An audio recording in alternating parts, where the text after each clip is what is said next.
This is A View from the Bunker. Now, here's Derek Gilbert. The Watchers of Göbekli Tepe. That's this week, straight ahead on A View from the Bunker. Spiritual warfare is where the rubber meets the road for us as Christians, but often we treat it as though it doesn't really exist. Well, during the month of November, we're tackling this subject head on as we celebrate the release of Sharon's new novel, The Poisoned Pawn, Book 8 in the Red Wing Saga, a series that teaches spiritual warfare through compelling stories featuring characters that you come to know and love. As part of this special package, we're offering the important new book by our friend Vicki Joy Anderson, They Only Come Out at Night, where she looks at the phenomenon of night terrors or sleep paralysis, examines what the medical community says about it, and then digs into the spiritual forces behind it. And the good news, that there is a way to make it stop. We're also offering our 2-disc DVD set, Unmasking the Ancient Gods, a series of presentations on spiritual warfare, everything from the UFO phenomenon to Jack the Ripper and spiritual warfare in the 19th century, which is really where the storyline of the Red Wing Saga begins. Bought separately, this package is worth $65, but it's yours for just $35 plus shipping and handling during the month of November only. Our spiritual warfare special offer, available only at our online store, gilberthouse.org/store. And as always, we thank you for your prayers and your support. Scientists and researchers like to convince us that they know pretty much all there is to know about just about everything there is. That's why we keep hearing phrases like, the science is settled. Ain't necessarily so. Welcome to A View from the Bunker. I'm Derek Gilbert. This week we're going to talk about one of the most mysterious sights on planet Earth, one that we hope we see before another year has passed. More about that later in the program. We'd have been there already if the situation around the Black Sea had not gotten so dicey this year. Anyway, our guest has written a book about this, and he's written it from a Christian perspective. It's a site that archaeologists have called the world's oldest temple. Okay, as a Christian, we have to ask the question, who was worshipped there and why and how? Oh yeah, and why was it ritually buried? Our guest has been involved in a number of important archaeological excavations, including exhibitions, really. Expedition is the word I'm looking for. Expeditions, including the search for the Ark of Noah and the discovery of the 12th Scroll Cave at Qumran, where the Dead Sea Scrolls were found. Is the author of a number of books, the new one being Guardians of Göbekli. We're honored to welcome back to the program Dr. Aaron Judkins. Aaron, it's good to have you back on the program. Haven't had you here since you and your colleague on your Petra documentary shared with us the brilliant term travelogumentary, which we have stolen. Of course, we give you credit for it every time we steal it and use it, but because that describes what we put together for our tours of Israel. But we're hoping we can do a couple of those next year and maybe even get you involved in one of those. Because Göbekli Tepe, one of the places that we had planned to see already, as we're recording this, we would have been just coming back from Turkey if things had gone as we'd originally planned this year, but maybe pushing it off another year. Give Russia, Ukraine, Turkey, that whole region a chance to settle down a bit. But having the opportunity to absorb your research and having talked privately with Judd Burton about the things he's working on, boy, we really, really want to go now. And I'm going to tell the viewers that we got your email as you were announcing the release of your this is essentially like a sneak preview of the bigger work that you and Judd are working on together. Right. We read it on the plane on the way home. We got word of it as we were at the airport in Louisville, and so bought it while we were at the airport and read the PDF on the flights home that day. So this is some fascinating stuff. For people not familiar with Göbekli Tepe, other than the name, what is it, and why do you find it so interesting and important?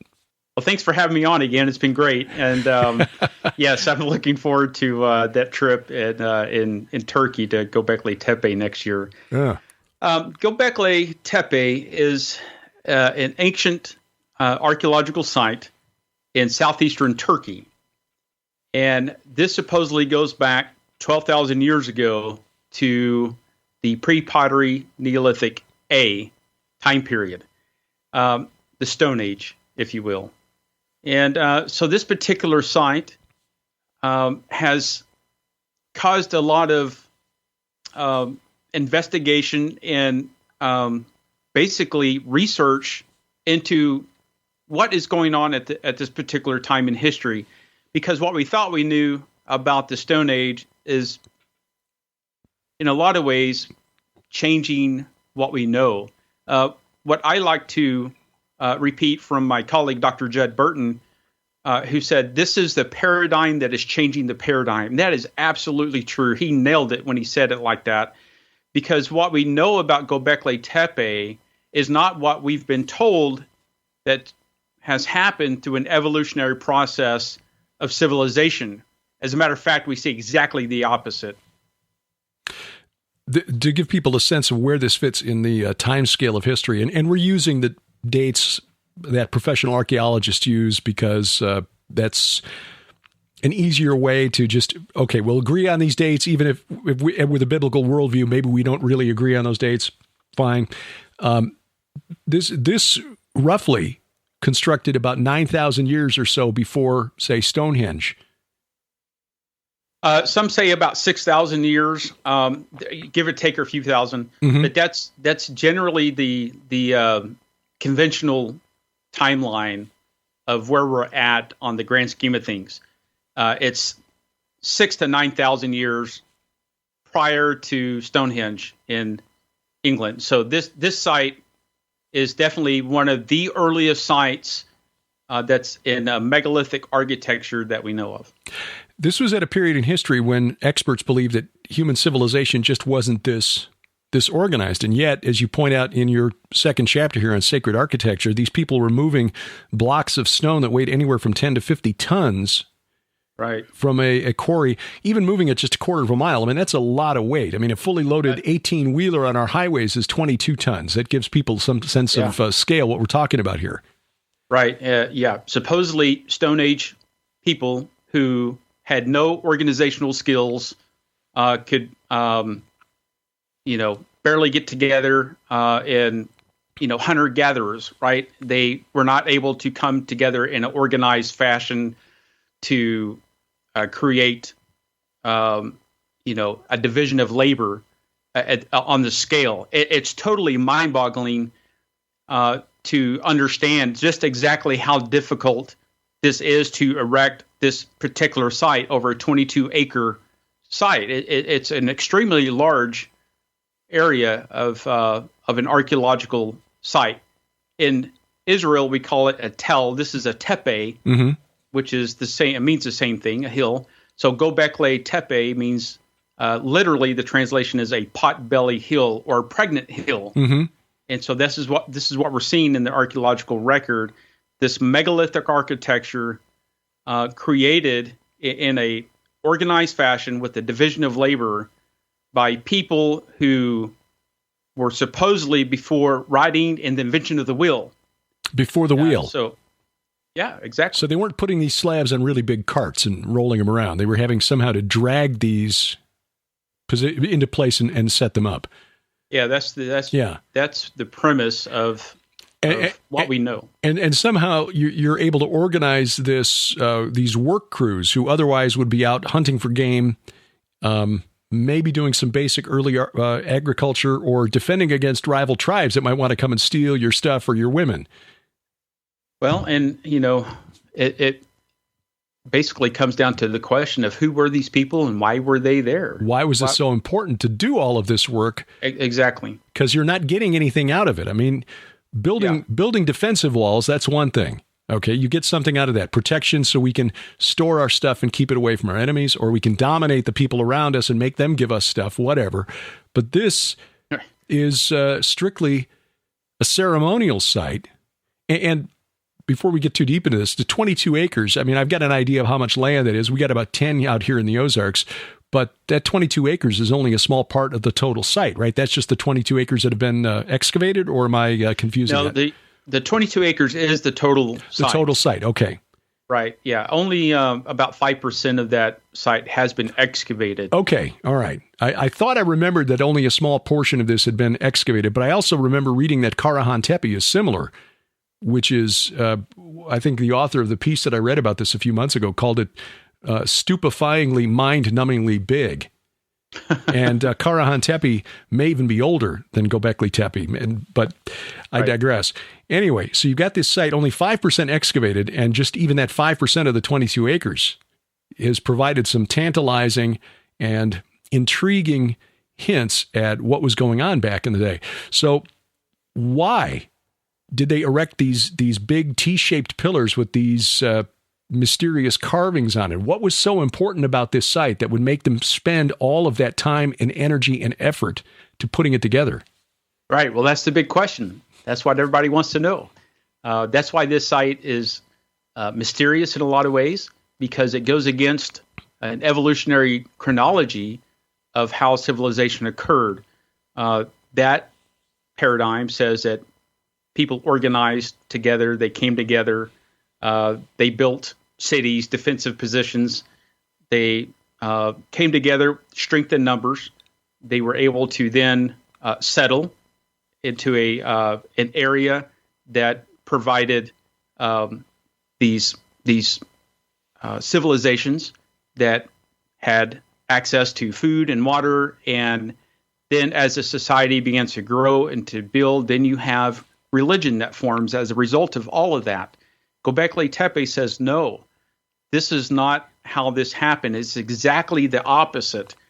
We see a religious ideology emerging from the stones of Göbekli Tepe, people coming together in a religious form of context before civilizations are actually developing into other areas like Karahan Tepe or Catahoulak or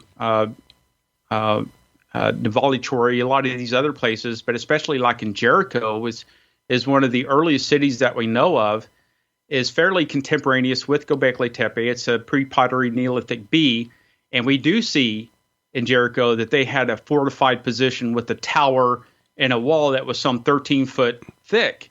So we do know that there was this culture that was emerging. But the big question is, why were they there and what they were doing? And so what I try to do is answer this question of Göbekli Tepe from a biblical perspective. Where does it fit in the Old Testament, and how does it relate to the biblical narrative of the history of what we see in Genesis? So it gets down to a very opposite paradigm, the paradigm that is changing the paradigm in a religious context. They were doing something very specific. Why they basically took all this trouble to build this site, an area that they didn't even live at. That's the thing that's really startling, is that this site, this 22-acre site with all of the tools for processing grain, you mentioned in your early chapter here the number of grinding stones that were found for the processing of grain. But to this point, archaeologists haven't yet found a residential quarter. Now, maybe that's in the other 95% that hasn't been dug up yet, but you'd think if people were living there with the amount of work that went in there, you would have found the huts or some sort of dwelling that was close enough to allow the workmen to get to the site, move these big stones and set them up to the place and do all the artistic carving and so forth. That was one of the reasons, by the way, at Gilgal Rephaim, the big megalithic site on the Golan Heights, was recently redated from the Intermediate Bronze Age, which is where it was placed originally, to the Chalcolithic, about 3750 BC, a combination of two things. Number one, it optically stimulated luminescence, where they checked like quartz grains from underneath the central core, but also because there aren't any Bronze Age sites close enough to Gilgal Rephaim to allow workmen to get to the site and move all that stone into place. So you would assume, with all of the work that's been done there at the site, the amount of man hours required to move that stuff, that they would have come across some evidence of dwelling somewhere within a reasonable walk of Göbekli Tepe, and that just hasn't been found yet. So, no, it's not been found because I don't think it's there. Now, as you said, 95% is still under the ground. It took about 10 years for them to excavate one enclosure. That was enclosure D. 10 years. So at the current rate of excavations of twice a year, you're looking at about 150 years to excavate this site fully. So it's going to be beyond our lifetime probably before we know what is under the ground there fully. But what we do know is actually revealing, and I think probably there is a chance that we may find homes. There is later rectangular structures that's at the site of Göbekli Tepe. Now, these T-stone columns that we're talking about are some 20 feet high. They're a T-stone column, so they have this T shape, and they're anthropomorphic. And there's two central of these T columns, stone T columns, that are in these enclosures, and they're facing each other. And then you have smaller T columns around there and in this circular enclosure. And so I don't think the evidence is pointing to that they actually lived there. They came there for a specific purpose. They were there perhaps for a time or a short season, and then they left. So where did these people go? Where did they come from? I mean, you have the ancient, city of Ur, which is about 9 miles away, modern day Shanlurfa. And so it's in a reasonable distance to walk there. And then you have other areas around Göbekli Tepe that are very similar in architectural style, with these T-column and anthropomorphic, even zoomorphic images, this symbology, this imagery that we're seeing in the Stone Age. It's all telling us a story. So what I try to do is kind of zoom out from all of that at a 35,000-foot view, if you will, to see what's going on in the area, because we like to focus in on Göbekli, and that's what this book is about. But if you take a little bit more of a broad survey of the time period and the region, I think we have a fairly solid answer on what's happening at this particular site. And that's one of the things that really intrigues me, because this overlaps with the research that I did for the Second Coming of Saturn, because this is the same territory. When we start tracing that character of the Romans called Saturn back through history, his point of origin is somewhere in this vicinity. The Hurrians called him Kumarbi, and you can trace his origin to this general area. Urkesh, which is the ancient Hurrian city, one of the first, probably the oldest known Hurrian city, and these are the biblical Horites, is a little southeast of there. Just across the border into what is now Syria. But that region generally, I mean, that's, Haran is very close by, where Abraham came from. Right. Sanliurfa may be where Abraham came from. I suggest in my book that maybe Urkesh is where Abraham came from, but there's some specific terms used in the Hurrian of that region and of the river that runs through there, the Balik River, that have very definite religious connections to the underworld. And right. I know that is like this chapter 3 of your book. You get right into this with the sacred ancestors. So what story are you seeing when you zoom back out and you look at the overall region as a whole and try to piece that together with the imagery from some of these sites? What is the story? Right. Well, we like you said, we take what we know from that area. And this is the ancient area of Haran, where they worship the moon god Sin. Right. And this goes back millennia. And so if we extrapolate that back a little further in time, back to Göbekli Tepe, I think we're seeing imagery in the stones themselves that is indicative of ancestor worship and deification of ancestors and spirits represented in zoomorphic forms that serve as guardians. These T columns serve as guardians, but in particular, there's another guardian there at the site that's a deification of something that they are doing there. They're actually coming together for a specific purpose, and I think it's in a ritualistic, ceremonial way to perhaps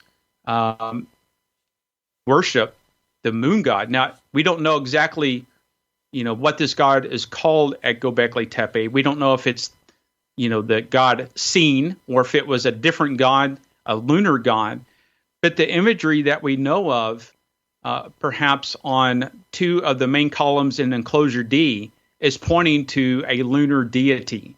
And this is exactly what we see in other area sites that were worshiping a lunar deity moon god.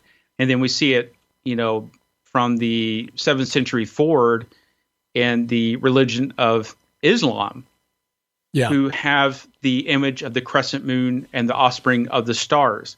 We're seeing the crescent moon imagery and the bull imagery at Göbekli Tepe on the columns. And of course, we know that over at Çatalhöyük and a lot of these other places in the region, the Neolithic people were known as people of the bull. So this is taking us back to a time period where people are coming out of a very catastrophic event. Matter of fact, not just one, but several catastrophic events. I think it's probably post Tower of Babel and the dispersion, but they're absolutely there for a particular reason, and we have evidence of ritualistic feasting of the area in the plain of Haran that has the wild emmer and einkorn wheat and barley. We know that they were taking these grains. They were actually fermenting the barley in big stone vats. Can't have a party without beer. Yeah. Right. And even so 12,000 years ago. Right. And so we have evidence of feasting. We have evidence of fermentation of the barley in beer. And so they're actually coming together with these big enclosures, and there's multiple enclosures. There's not just one. There's multiple in these enclosures. But I think they were doing some things there that probably perhaps was deifying one of these ancient gods that we know of, and that historically what we know is the lunar god, the moon god, is Sin. Sin was called the frisky calf of heaven. Later in Mesopotamia, now we're talking about 7,000 years down the line. I mean, the writings that we've got from ancient Akkad and Sumer. So, and they didn't really develop writing, at least as far as we know, until about 3000 BC. So from 3000 BC onward, we've got texts that will describe the moon god, Nana in Sumer, Sin to the Akkadians and Babylonians as the frisky calf of heaven because of the crescent moon shape of the horns. But the aurochs, the giant strain of cattle that was present in, all over Eurasia at the time, and they're trying to recreate it by crossbreeding larger strains of domestic cattle now in Europe. What could possibly go wrong there? These things stood 6 foot tall at the shoulder. I mean, I know you from Texas, you know what a longhorn is like, but we've got a lot of cattle here in Missouri too. But these things are huge. In fact, I saw the program you did with Dr. Michael Heiser on his Fringe Pop 321 program, you and Judd talking about the aurochs. And the imagery of the bull was something that really struck me in researching my book, Last Clash of the Titans, because the very name Titan, according to scholar Dr. Amar Anus, derives from the name of the old Amorite tribe, the Tadanu, which in turn comes from the Akkadian word for aurochs.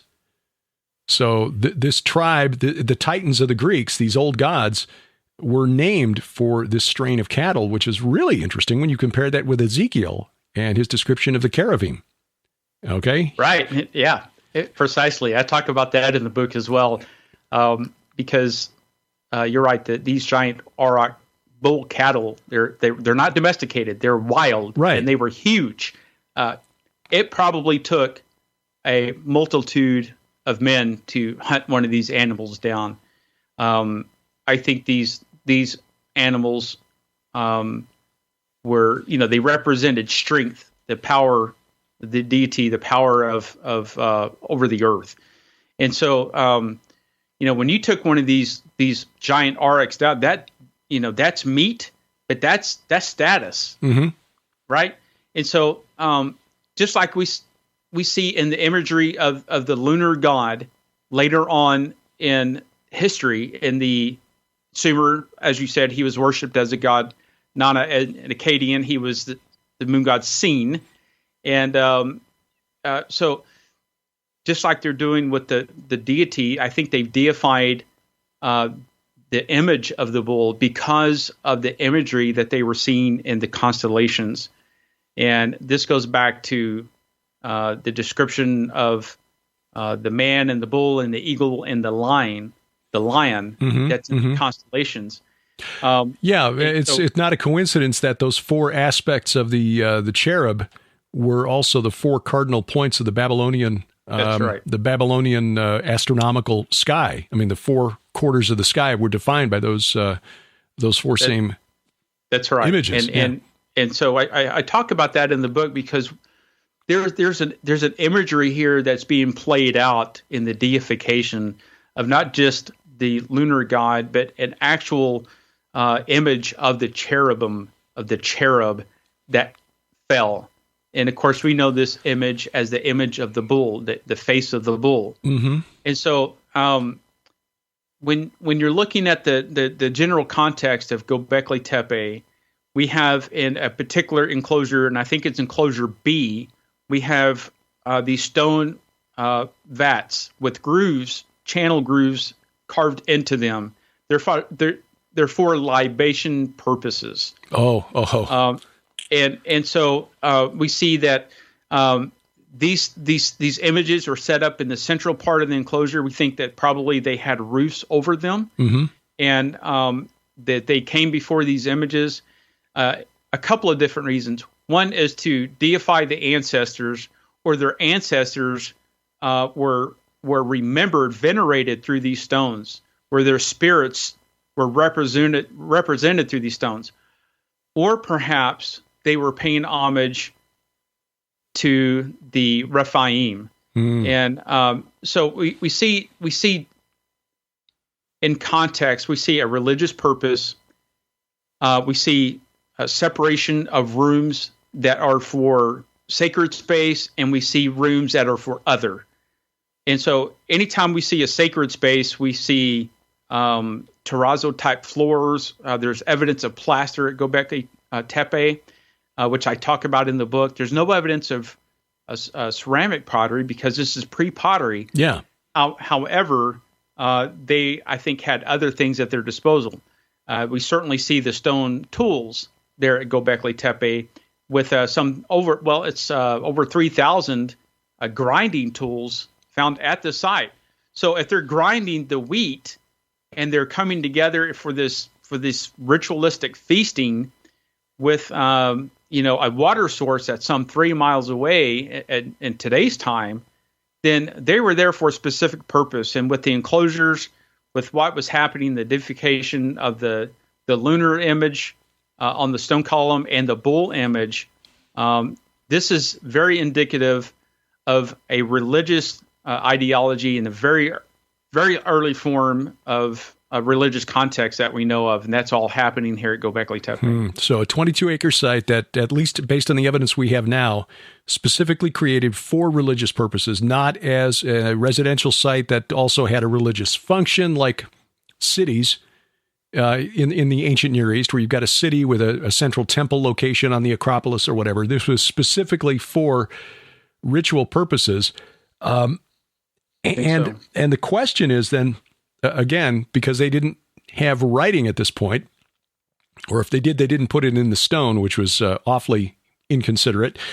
There are other clues, though, that something else was going on here at some of the nearby sites. And again, pulling out to the 35,000-foot view, you mention the skull building at was it Chayanu? Or Kayanu? I'm not sure how to pronounce the Turkish name for it. Right. I remember reading not long ago about that building, but also about the Çatalhöyük. Okay. You mentioned of the 350 burials there, 18 had their heads removed a year after the initial burial of the body. We also know from contemporaneous sites like Jericho Just do a search online, viewer, for Jericho skulls and see what you turn up. It's really, really weird. Apparently, there was something going on with the heads at the skull building in Chayanu. It appears that the removal of the head was based on the stained altar on which that was found at that building. The heads weren't removed after death. They were removed while the victims were still alive. So what was there a skull cult going on in this period in history? Yeah. We're not sure. We think there's a good possibility that that's happening at Göbekli Tepe too. Now, there's not any burials found at the site, as is with Kayanu and some of these other places. We do know that the Natufian culture buried their dead, and this is the culture that I think it plays a part at Göbekli Tepe and at Jericho. The Natufians, they buried the dead, and they were known for this particular skull cult. It's probably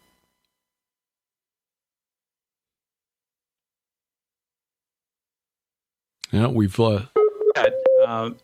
okay. We dropped out for just a moment there, so you could kind of go back up maybe 15 seconds and just pick up, and I'll edit it together.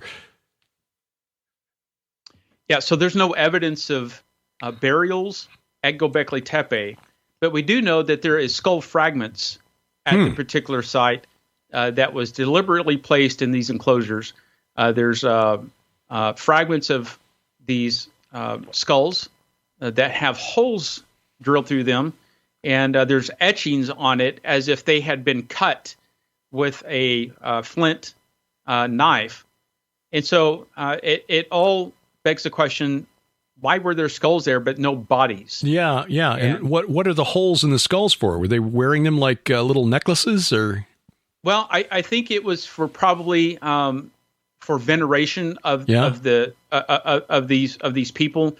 And so what they would do is, if this is the case, you don't need the whole body. You just need the skull. You bring the skull, and perhaps they drilled holes in the skull or fragments and hung them up in these enclosures. Now, we don't know that for sure, but why would you have holes that are drilled through the fragments of bone for none other of the purpose of hanging them? In some kind of a ritual ceremony? That's the only thing I can think of that makes sense. It wasn't tree panning to do something surgical. Basically, these were holes that were enough to thread through a string or a piece of leather or something. Right. These holes are post-mortem, and so it actually, there's actually evidence of sky burials. Now, again, this is all circumstantial and conjecture, but we do know that, particular to this culture, that they had sky burials.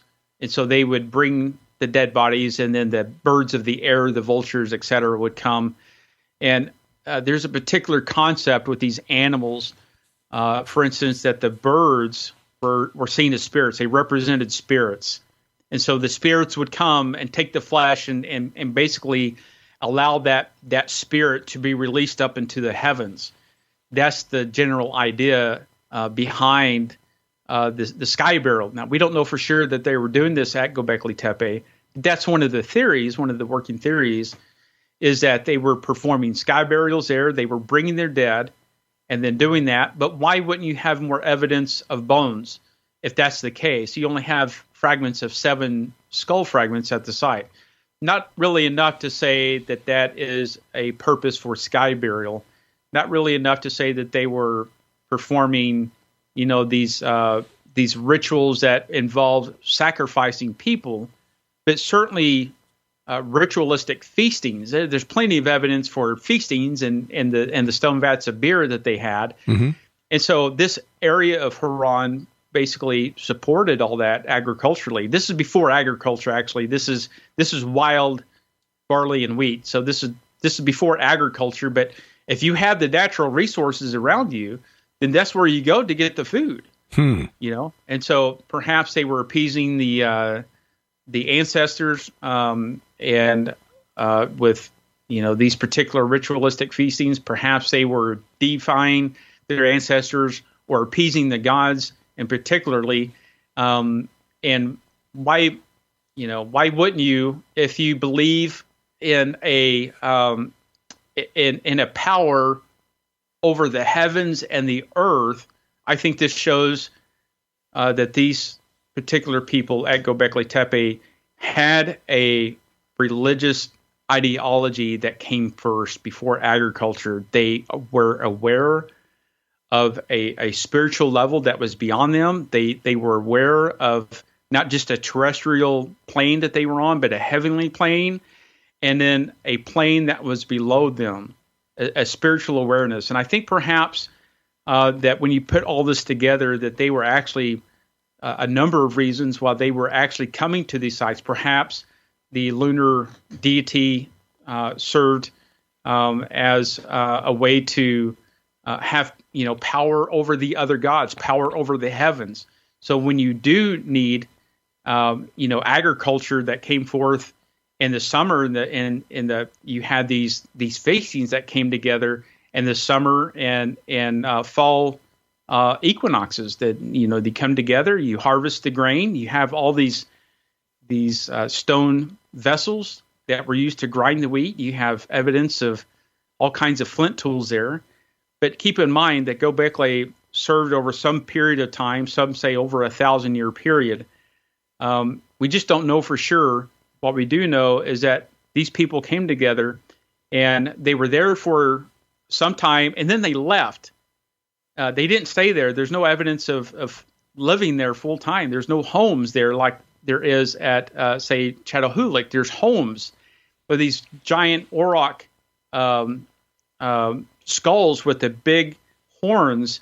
They're actually hanging. Their homes are underground, and they have these skulls that were actually plastered, that were hanging on the walls of their home, actually. Mm-hmm. And so you would see 3 or 4 different of these giant auroch skulls with the horns.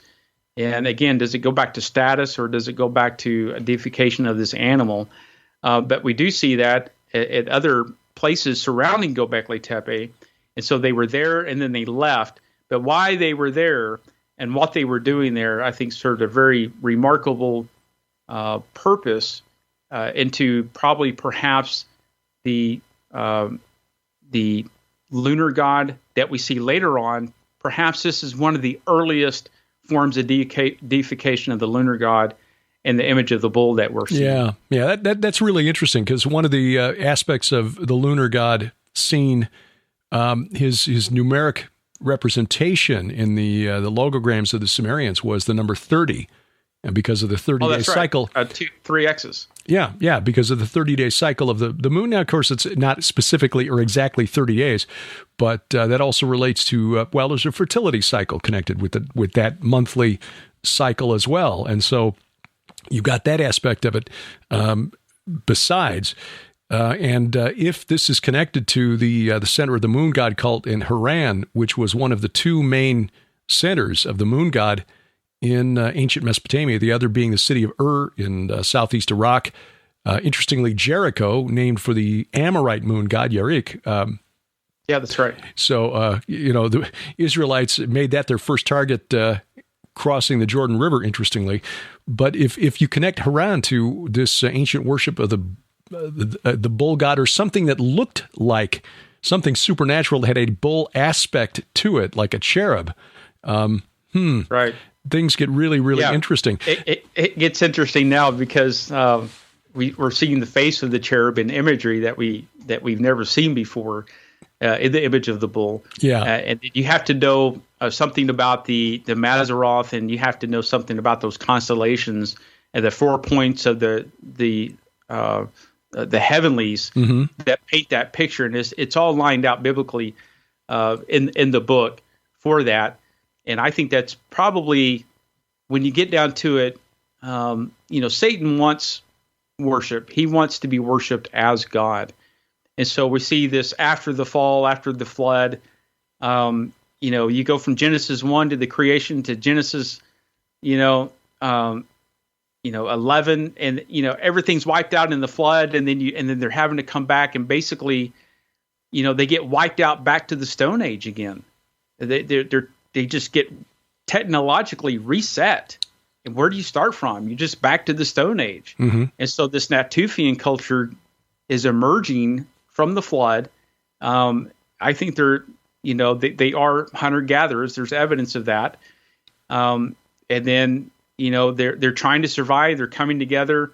One of the first places they come together at is Nimrod builds a Tower of Babel, and then they get dispersed. So I think this is perhaps past the dispersion after the Tower of Babel, because this is an area that people are actually beginning to scatter from that region, and they're going and worshiping and kind of doing their own thing. But as you said, there's no evidence for writing here. However, I was going to get to the however. Let's talk about because this was one of the things Sharon and I found most exciting as we got down to about halfway through the book. You go into the possible connection to logograms used by another group of people that occupied this part of what is now southern Turkey, southeastern Turkey. People called the Luwians, Luwians, and I've also heard it pronounced Luvian. So Luvian is correct?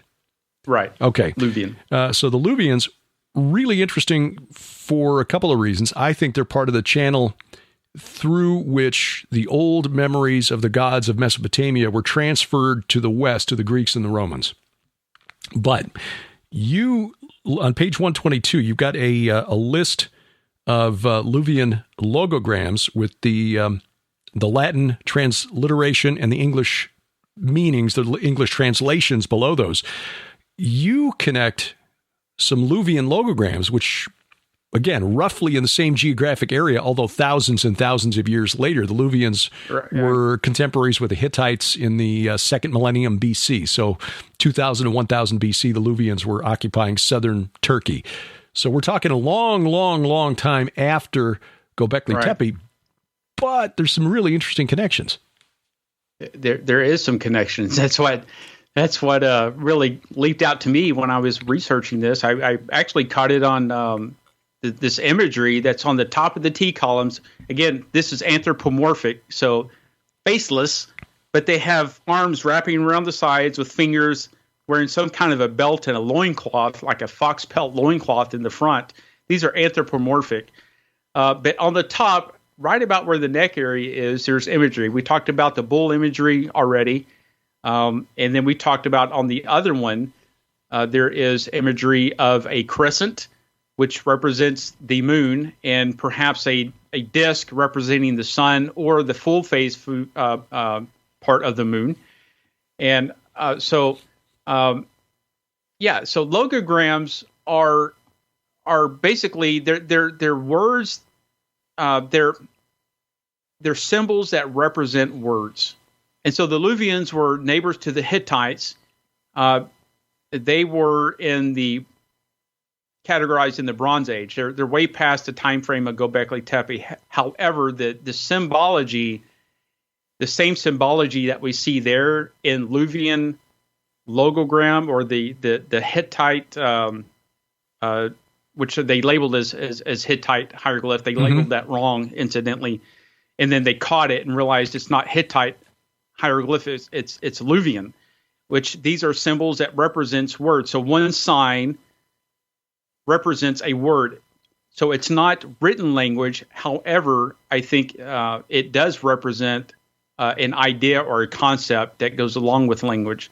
So, for instance, on the belt loincloth of one of these central stone T column, it's in enclosure D, you'll see what looks like to be some H's, like the letter H, and some C's, or a backward C, which is like a parentheses. And you'll see this on the side part of that belt. Now, when I first looked at that, I thought, that's not a belt. It looks like a belt, but that can't be a belt. It is a belt. And it's clearly a belt with this fox loin pelt on the front. But this symbology on the side of it is very interesting. So when I saw that on this YouTube video, that I had never seen that before, and I had to take a close look at it. And they don't really give you a clear look at it, but as I began to go back and try to find imagery of what this was, I realized that you have an image of a bull on one, you have the crescent moon on its back with a full disc on top of it, and then you have kind of this H-looking symbol on top of it. Yeah, that's not really an H, but that's kind of what it looks like when you're seeing it. And so these Luvian logograms that are much later in time have direct meaning in what those represent. So in other words, in one of the imageries that we see at Göbekli Tepe is the Luvian symbol for Deus, D-E-U-S, which is the Deus, Latin for God. Right. And so it's like a parentheses with a line and another parentheses. You'll see that on one of the columns. It's not one of the big central columns. It's a smaller column, but it's at Göbekli Tepe. And then you have this I symbol, this H, that's kind of turned on its head in the form of an I. And that, I think, is a Luvian logogram representing a house. Now, some say that this particular H or I symbol, it doesn't matter which way it's standing. It's what it represents. And it's representing either a house or a gateway. So I've heard both ways. Now, Luvian logogram suggests a house, but it could represent a gateway too. And that's what the Luvian logogram for this particular era of the Bronze Age represents. So, why is it in the symbology at Göbekli Tepe that supposedly thousands of years before the Luvians ever existed? Why do you have this same idea of the representation of Deus in Luvian logogram that's depicted at Göbekli Tepe? So, in other words, these particular people, I think, were there for a particular reason, but it was in a house that they had considered a sacred space. Now, some people call that a temple. I don't know if you can call it a temple, but you can call it sacred space and sacred architecture. And that's one of the chapters I get into the book, is why they had this imagery there. And then you have these other imageries that are around that actually, I think, is telling us probably what they were doing there. It's not written language per se, but I think it is a representation of words, which is language. I think this art, this symbology, this ideology written in stone is telling us a story. Yeah, it's fascinating. I'm looking at a picture of that Pillar 18 as you were describing it. And so, I encourage people to get a copy of your book to see exactly what it is you're arguing here.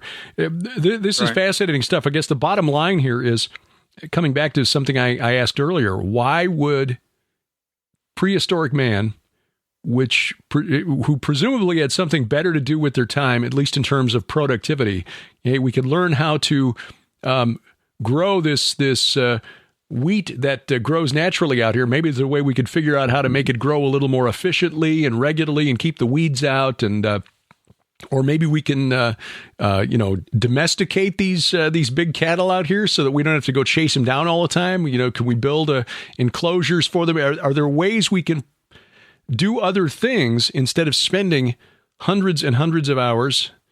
I think the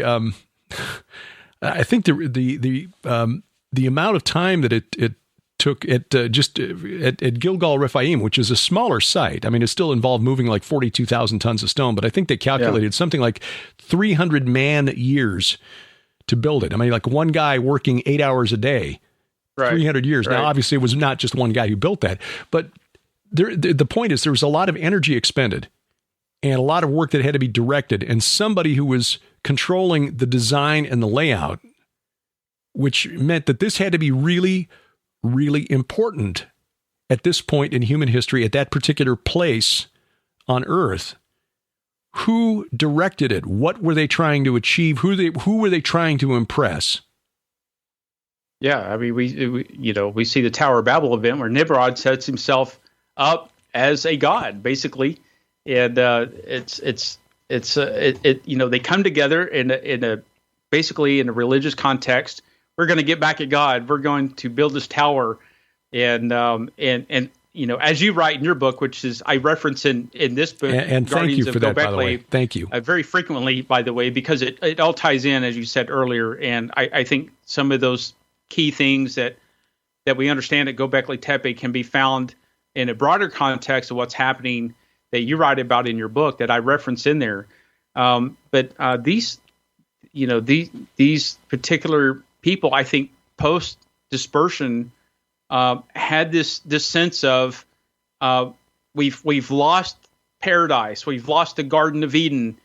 They certainly, I think, knew about Adam and Eve and the Garden of Eden, and it's a way to try to connect this axis mundi of reconnecting themselves with the heavens and the earth.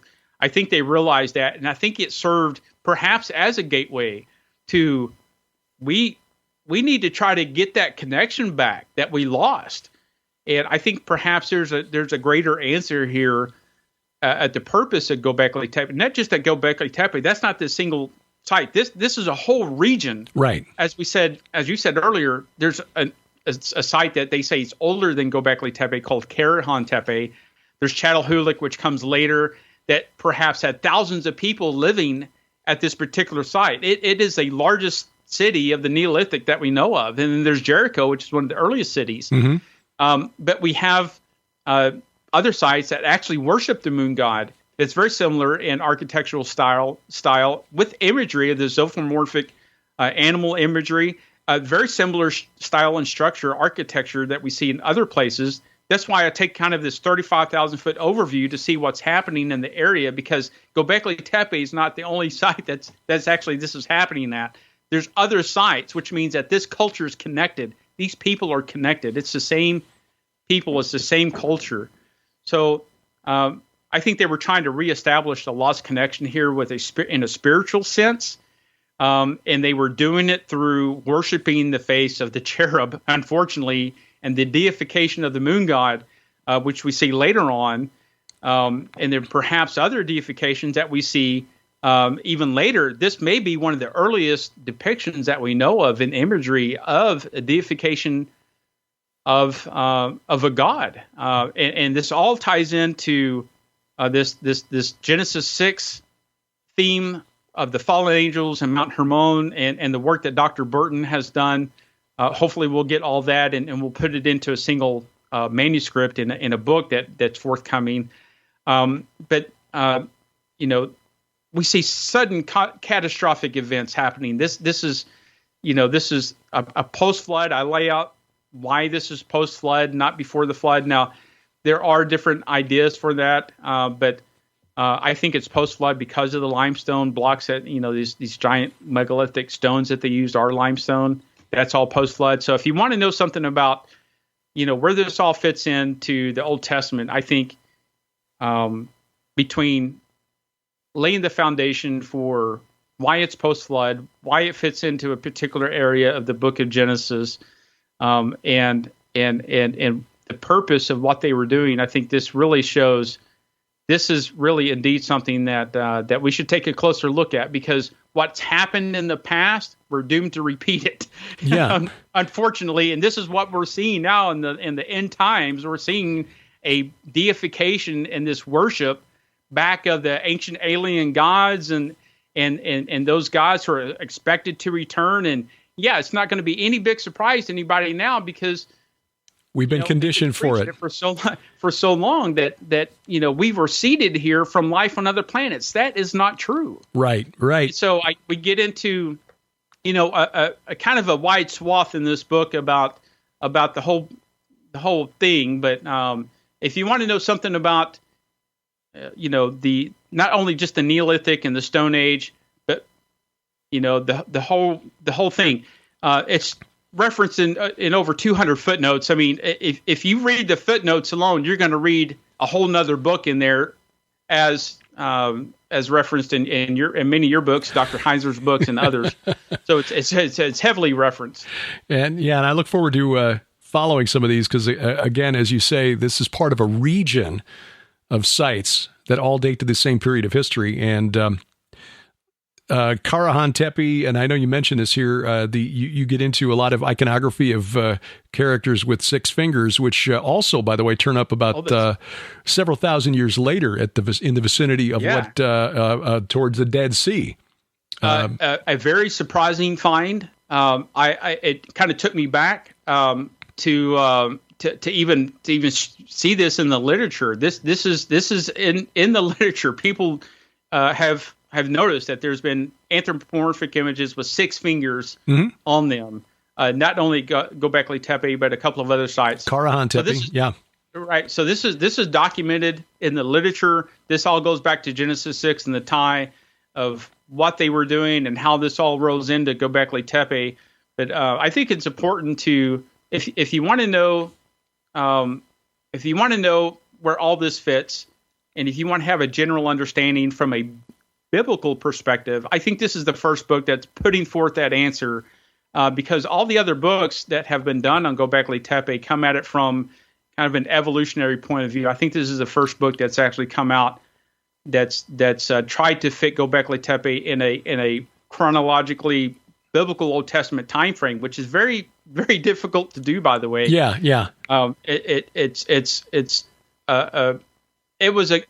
It's almost like a can of worms, to be honest with you. You have to know something about the flood and Tower of Babel and the Ice Age and carbon dating and to really put all this together. So all that legwork is done in the book for people who are very interested in, who are the guardians of Göbekli?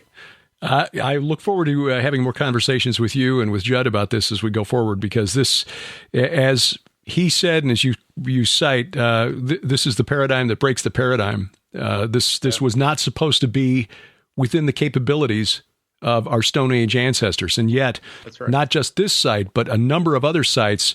The archaeological experts of the government of Turkey announced this about a year ago, September, that they found at least a dozen other sites in the general vicinity of Göbekli Tepe, all around the plains of Haran, which is where Abraham left to come to the Promised Land. And I don't think that's coincidental either. And again, this character, who was in my most recent book, Saturn/Kumarbi, who I believe is Shemiyaza, the leader of the Watchers, this cult that followed him, you can trace back through history to this general region of southeast Turkey and northern Syria.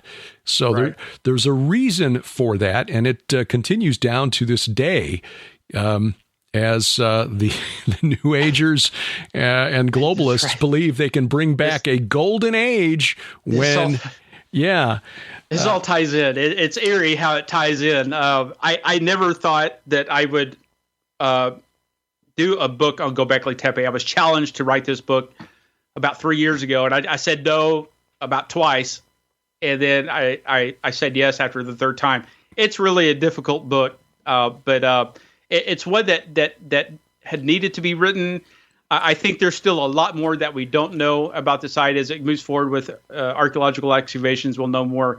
But what we do know is absolutely changing everything. It's a great book, and I really encourage people to take a look at it. I agree completely. Again, Sharon and I read this on the flights between Louisville and getting back here to the Ozarks, and did you see this? The Luvians are in here. So that was really exciting. So it all fits together. And as we try to piece together the timeline of history to better understand the plan of salvation, nothing that God did, nothing that Jesus did was by accident. And this is another piece to the puzzle, and we look forward to continuing to work on this because I think, 95% still to be excavated, plus a dozen other sites or more in the vicinity. There's a lot more information to come out. There's a lot, There's a lot that still needs to be uncovered. But I put a chronology timeline in the back of the book, a chart, if you will, and so people can visualize this, where it's on the time frame from the Masoretic text and the Septuagint. And you can kind of see where the timeline of Göbekli Tepe fits. It's not exact, and I'm not dogmatic about those numbers at all, because they can be adjusted, I think, still. But it's very, very close within, I think, probably within a couple of 100 years in the grand scheme of things. It's pretty close, I think, where the time frame of Göbekli Tepe fits into the biblical narrative. Fascinating stuff. Where do people get a copy of The Guardians of Göbekli? AaronJudkins.com. It's going to go out on Amazon, but I don't think it's quite there yet. But AaronJudkins.com is where you can go buy it directly right now. All right. Aaron Judkins, AaronJudkins.com. Look forward to talking with you again sooner rather than later. And hopefully we can announce some plans here for next fall to bring people to this location. And we'll talk more about that as we get closer to 2023. That's right. Thanks, Derek, for having me.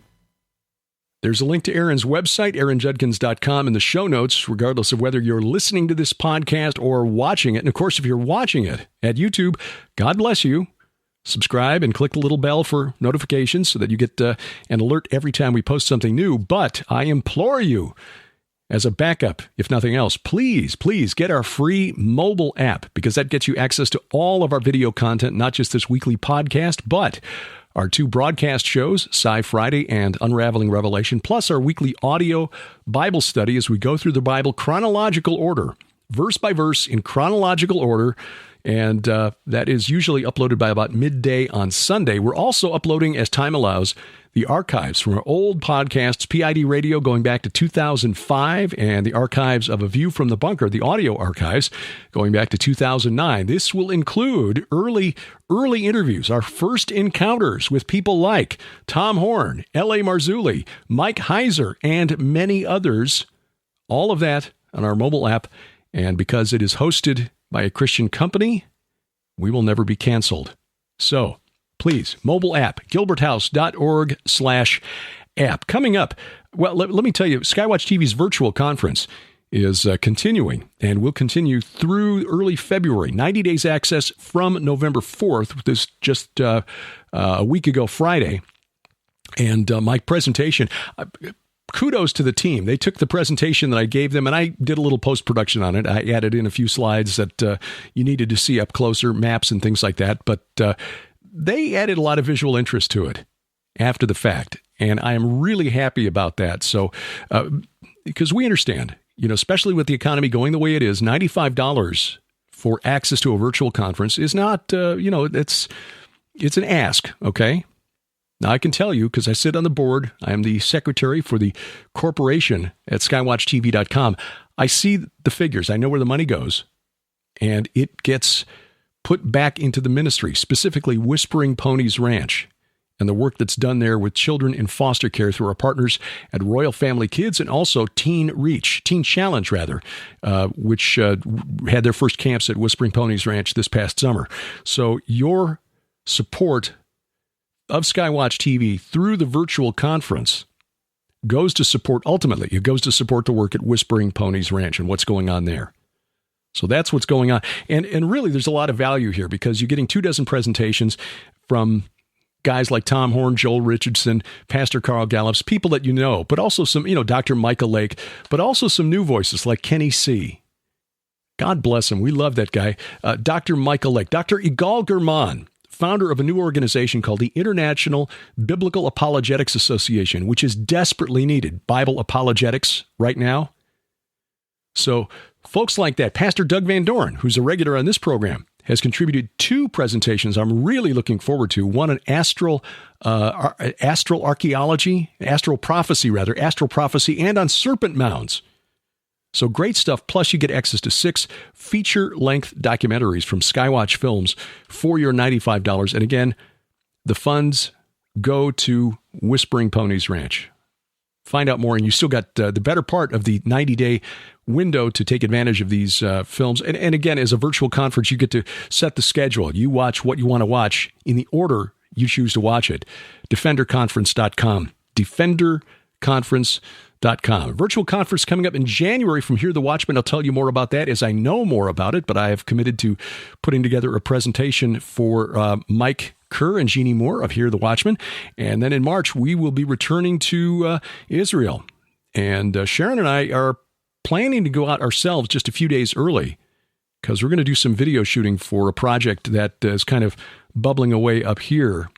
Just some very interesting stuff that we've been led to this year about the geography of Jesus' ministry and the influence of the Book of Enoch. And I'm not talking about the Book of the Watchers now, the first 36 chapters.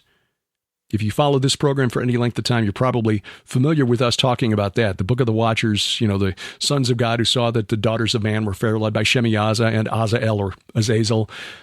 Okay, yeah, that's had a big influence on the Bible. But beginning at chapter 37, the section called the Book of the Parables, or the Book of Parables, that's turned out to be really, really influential too. And then stumbled across research, or was led to research, indicating that it was written in the very same area that produced John the Baptist, Philip, Andrew, Nathaniel, Peter, and where Jesus was baptized and where he based his ministry. Not coincidental. So we're going to work with Rabbi Zev Porat on something up there. But anyway, the tour itself begins March 19th, runs through the 30th. There's an optional 3-day extension over to Jordan. You can find out details, get a look at the itinerary, and if you're still inclined, I know the time is getting short here, so we're only about 4 months out now, but there's still time to reserve your spot. gilberthouse.org/travel. And again, if how often did I say the word again during this broadcast? I've noticed that habit. I'm going to try to cut that out. Anyway, if things settle down just a bit, we are going to be in Turkey next October. Keep watching this space as details become available. Meanwhile, if you get a spare moment, leave a review at Apple Podcast, Google Podcast, Amazon Music, iHeartRadio, Spotify, Spreaker, Stitcher, or wherever fine podcasts are sold. Our announcer is the inimitable D.C. Good. And A View from the Bunker is a production of Gilbert House Ministries, released under Creative Commons Attribution, Non-Commercial, No Derivatives 4.0, mind you, international license. We wrestle not against flesh and blood. I'm Derek Gilbert, and this is A View from the Bunker.